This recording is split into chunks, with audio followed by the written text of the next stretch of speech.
Opening scene in a world torn between two superpowers.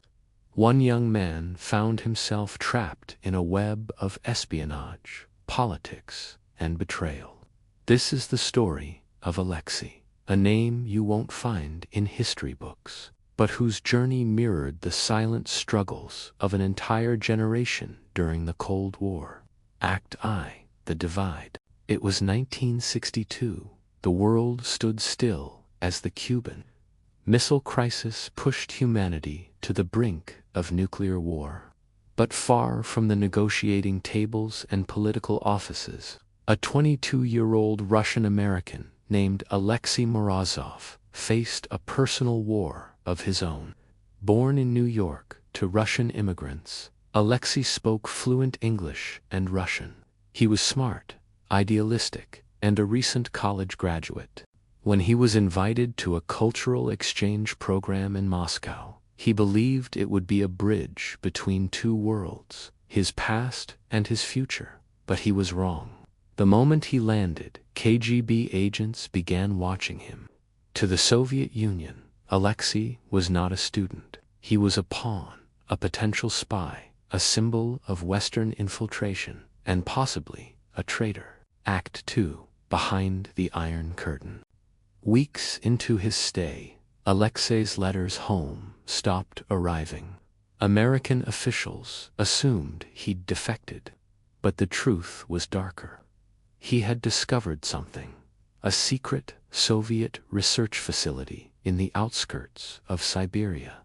It wasn't supposed to exist, and he had seen something he wasn't meant to see.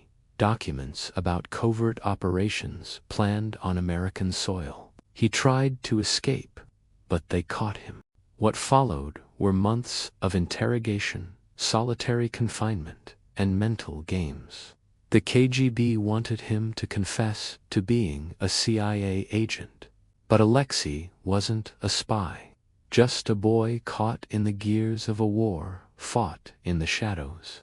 Act III: The Escape. One snowy night in 1963, during a power outage at the facility, Aleksei made his move. With nothing but a stolen guard uniform, a map, and raw determination, he ran. He journeyed through frozen forests, starving, hiding, hunted like an animal. But he kept going, fueled by the memory of his mother, the promise of freedom, and the belief that truth was worth the fight. After 16 days, frostbitten and half-dead, he crossed into Finland. He was found by locals and handed over to the American embassy in Helsinki. Act IV: The Silence. Aleksei returned to America, a hero. But there was no parade, no press. His story was buried, too sensitive, too dangerous. The Cold War needed secrets, and Aleksei was one. He lived the rest of his life quietly in Vermont, teaching history at a local school. Only in his final years did he begin writing his memoir, pages filled with pain, courage, and survival.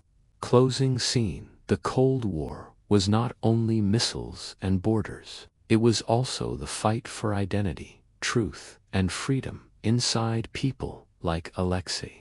His journey reminds us that even in the darkest times, one voice, one soul, can survive the silence of history. End title card. If this story moved you, don't forget to like, comment, and subscribe for more untold journeys from the past.